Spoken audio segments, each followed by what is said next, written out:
चलिए आज हम लोग देखते हैं कि वेक्टर क्या होता है और वेक्टर का नोटेशन क्या है, वेक्टर को ऐड कैसे किया जाए।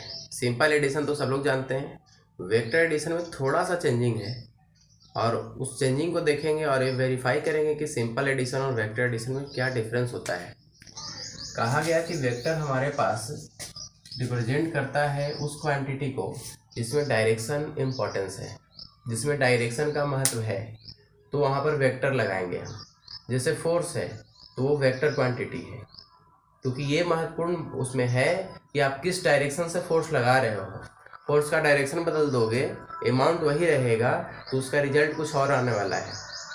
वर्क करना है तो इसमें किस डायरेक्शन से फोर्स लगाएंगे कि वर्क जिधर हम चाह रहे हैं, जैसा हम चाह रहे हैं वैसा हमें वर्क मिले। तो फोर्स वेक्टर क्वांटिटी है, डिस्प्लेसमेंट वेक्टर क्वांटिटी है। तो डिस्प्लेसमेंट और डिस्टेंस में क्या डिफरेंस हो जाता है? एक ही डिफरेंस है मेनली कि वेक्टर क्वांटिटी है डिस्प्लेसमेंट और डिस्टेंस स्केलर क्वांटिटी है, लेकिन सिर्फ एक ही चेंज हो जाने से कि ये वेक्टर क्वांटिटी है, रिजल्ट में काफ़ी कुछ डिफरेंस आ जाता है जब हम एडिशन करते हैं। तो वो भी देखेंगे कि डिस्प्लेसमेंट का रिजल्टेंट कैसे निकालें, हम फोर्स का रिजल्टेंट कैसे निकालें, इन सारी बातों को देखेंगे। जैसा कि जानते हैं वेक्टर का नोटेशन होता है ऐसे, तीर बना हुआ है, एरो बना हुआ रहेगा, तो रिप्रेजेंट करेगा कि हाँ इसमें डायरेक्शन है, इसलिए एरो बना हुआ है। क्योंकि एरो एक फिक्स डायरेक्शन में जाता है। एरो आप छोड़ोगे तो ऐसे मुड़ करके ऐसे नहीं जाने वाला, वो एकदम स्ट्रेट लाइन में जाएगा, या फिर मोशन का जो एंगल है उसी एंगल को फॉलो करेगा, चाहे वो पैराबोलिक पाथ ही क्यों ना हो। तीर को आप भेजोगे तो वो भी पैराबोला पाथ को फॉलो करेगा एक इंस्टेंट ऑफ टाइम पे, अगर उसको जाने दिया जाए तब। स्मॉल डिस्टेंस पे हाई फोर्स से आप लगाओगे तो पैराबोला पाथ फॉलो करने का मौका नहीं मिलेगा, तो स्ट्रेट जाएगा। तो इन सारी बातों का क्लियरेंस यहाँ मिलेगा आपको वेक्टर एडिशन में। वेक्टर एडिशन में दो लॉ है हमारे पास, triangle law of vector addition है, parallelogram law of vector addition है। Triangle law of vector addition, parallelogram law of vector addition, दोनों का रिजल्ट एक ही आता है। जो फॉर्मूला होता है हमारे पास, अगर रिजल्टेंट आर अगर मान लिया निकालना है तो a square plus b square plus 2ab cos theta. आपको ऐसा लग रहा होगा ए प्लस बी का होल स्क्वायर जैसा ही है फॉर्मूला ये। तो कहा गया ट्रायंगल लॉ में कि दो वेक्टर अगर रिप्रेजेंट करता है एक ही डायरेक्शन में, एंगल का टू साइड, एंगल का 3 साइड है, तो जिसमें अगर दो साइड एक ही डायरेक्शन में होना जरूरी है, अगर वो रिप्रेजेंट करे, जैसे ये एक वेक्टर हमने बना दिया, नाम हमने दे दिया ए, दूसरा वेक्टर इसी डायरेक्शन में कुछ एंगल पर अगर हमने ऐसे ड्रॉ कर दिया, जिसका नाम दे दिया वेक्टर बी, तो ट्रायंगल लॉ कहता है कि जो थर्ड होगा वो अपोजिट होगा ये दोनों के डायरेक्शन से। अगर हम एरो को इधर बना देते तो ये मालूम चलता कि ये पूरा राउंड लग जा रहा है, यानी डायरेक्शन जो है एक ही है, जो आपको यहाँ पर दिख रहा है कि एंटी क्लॉकवाइज है। तो इस दोनों के जो अलाइनमेंट है उसके अपोजिट डायरेक्शन में थर्ड वेक्टर हमें बनाना है, तो उसका जो रिजल्टेंट आर आएगा, जो रिजल्ट ये आने वाला है, यानी दो वेक्टर का एडिशन थर्ड वेक्टर आ जाएगा। कब? जब दोनों का अलाइनमेंट डायरेक्शन दोनों का सेम है, और थर्ड को अगर हम दोनों के डायरेक्शन के अपोजिट रखेंगे तो a प्लस बी को जब ऐड किया जाएगा, a प्लस बी को हम ऐड करेंगे तो उसका रिजल्टेंट वेक्टर आर आएगा। अभी तो रिजल्टेंट वेक्टर आर आया, पर ये फॉर्मूला से आएगा, ऐसा नहीं है कि दोनों को सीधा जोड़ दिया जाता है। सीधा जोड़ेंगे तो रिजल्ट नहीं आएगा, क्योंकि अभी भी ये वेक्टर है, तो वेक्टर को जोड़े कैसे, ये रिजल्ट से आएगा आपका इससे, जो मैग्नीट्यूड हम निकालेंगे r इक्वल टू इतना मैग्नीट्यूड, ये वेक्टर आया। अब इसका मैग्नीट्यूड कितना होगा तो इस फॉर्मूला से आएगा। देखते हैं, हमारे पास एक ट्रायंगल बन गया है। ट्रायंगल जब बना तो उसमें सारा कुछ वही होगा जो ट्रायंगल में ज्योमेट्री में आप यूज करते हो। यहाँ पर आप एक एंगल बना दो, अल्फा मान लिया इसको हमने, और ये जो एंगल बनेगा इसके परपेंडिकुलर पहले एक लाइन ड्रॉ कर ले हम,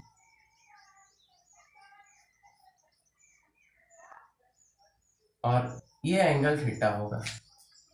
इसका नाम कुछ दे देते हैं ए बी सी डी, ऐसा मैंने कोई नाम दे दिया इसे।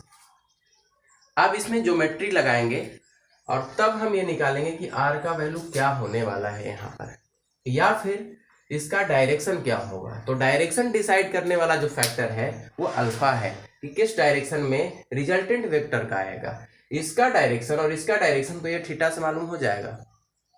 थीटा अगर हम 0 डिग्री कर देंगे तो कहेंगे दोनों एक ही डायरेक्शन में है। अगर थीटा हम यहाँ पर बनाते तो देखिए, अगर थीटा हमारे पास अगर इस डायरेक्शन में लाते तो 180 हो जाता, इस डायरेक्शन में लाते 0 होता। थीटा यहाँ पर जो लिखा हुआ है वो रिप्रेजेंट कर रहा है ए और बी का एंगल कितना है 100। तो ए और बी और ये हमारा फैक्टर आर आया है। अब इसको हम लगा देते हैं ट्रायंगल लॉ।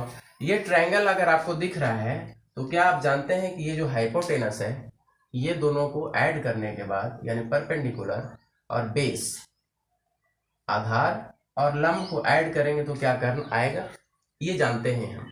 तो क्या हम ऐसा लिख सकते हैं कि AC square is equal to AD square plus DC square, लिख देंगे हम। इतना ही करना है आपको फाइनल तक। अब इसमें से जो जो फैक्टर है AD DC है सबका वैल्यू यहाँ पुट कर दीजिए और आपका ये वैल्यू आ जाएगा।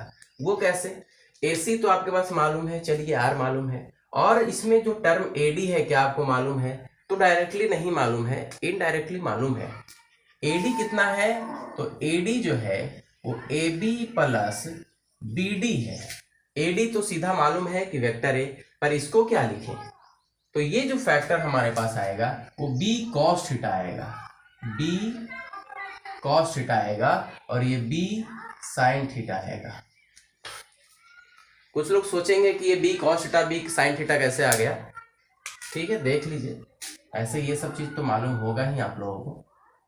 B cos थीटा आया, हमने कई बार चर्चा भी किया है, कई न्यूमेरिकल्स हमने बताया है कि ये जो कंपोनेंट आएगा, अगर मोशन में ही हमने बताया था तो ये कंपोनेंट B cos थीटा होता है, ये sin थीटा होता है, और एक्सप्लेनेशन भी हमने दिया था।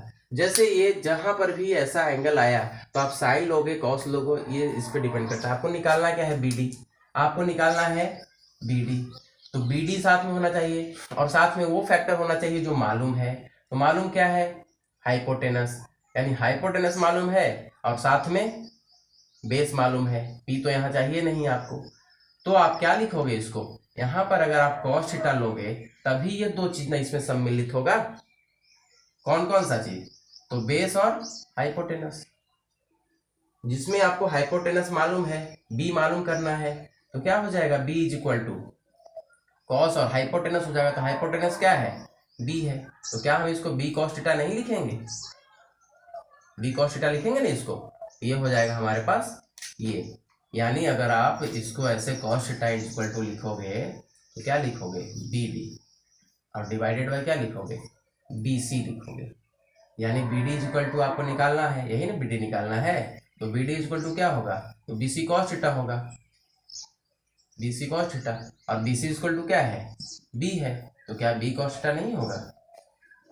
सेम यहाँ पर भी B sin थीटा आएगा हमारे पास, क्योंकि ये दोनों फैक्टर हमारे पास मालूम है, इसी को निकालना है और ये मालूम है। तो इसमें कौन सा लगाएं, साइन कॉस टेन, जो मर्जी है लगा दीजिए आप, लेकिन आप लगाएंगे तो साइन थीटा ही लगाएंगे, कॉस थीटा लगाएंगे तो ये वाला फैक्टर मिलेगा। इसलिए ये दोनों के साथ रिलेशन साइन थीटा का है, इसीलिए साइन थीटा वहां लग गया। चलिए अब हम यहाँ पर इसका वैल्यू रखते हैं, इसको थोड़ा सा और एक्सप्लोर करते हैं, तो क्या मिलेगा, AC square is equal to AD का वैल्यू हम रख देते हैं, AD मतलब AB प्लस BD हमने रख दिया। फिर आगे आइए DC का वैल्यू रखिए, DC का वैल्यू हमने क्या निकाल दिया है, सबका स्क्वायर है और यह स्क्वायर होने वाला है।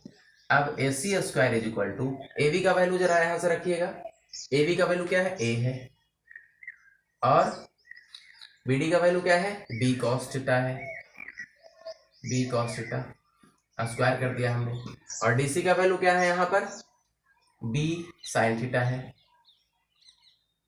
इसका स्क्वायर हो गया। क्या मिल रहा है, देखिए आगे आइए, तो AC की जगह पर क्या हम R रख दें, तो ये हो गया R square equal to A square plus B square cos square theta plus 2ab हो जाएगा, यानी a square plus b square plus 2ab, यानी 2ab कॉस थीटा हो जाएगा।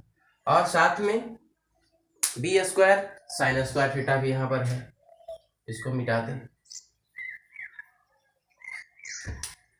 Plus b square sine square theta, b square sine square theta.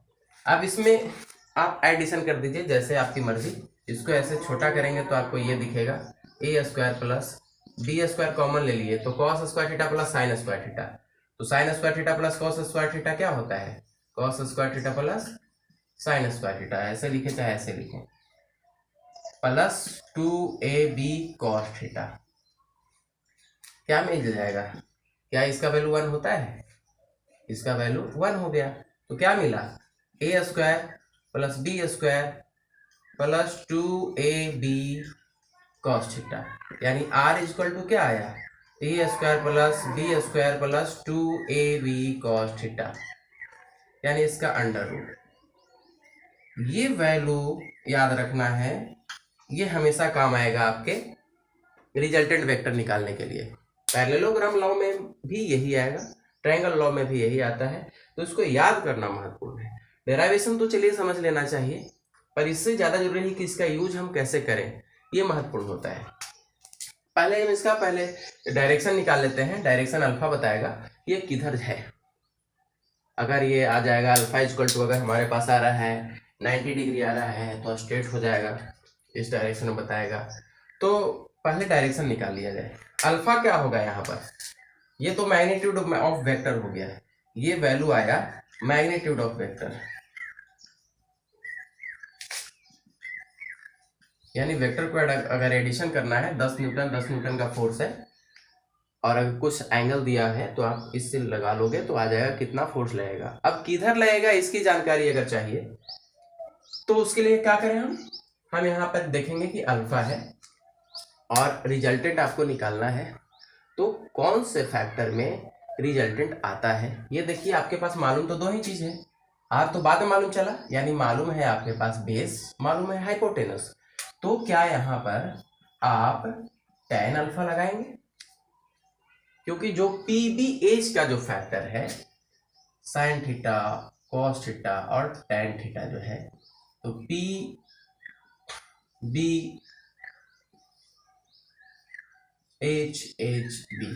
Pandit Badri Prasad Hari Hari बोल वाला जो concept है बच्चे याद रखते हैं इसको। तो साइन कॉस tan कोसेक से कॉट के ऐसे ही आएगा ये। तो साइन में P/H है, कॉस में B/H है, tan में P/B है। तो आपके पास फैक्टर क्या है, तो बेस है और पोल है, हाइपोटेनस तो है नहीं।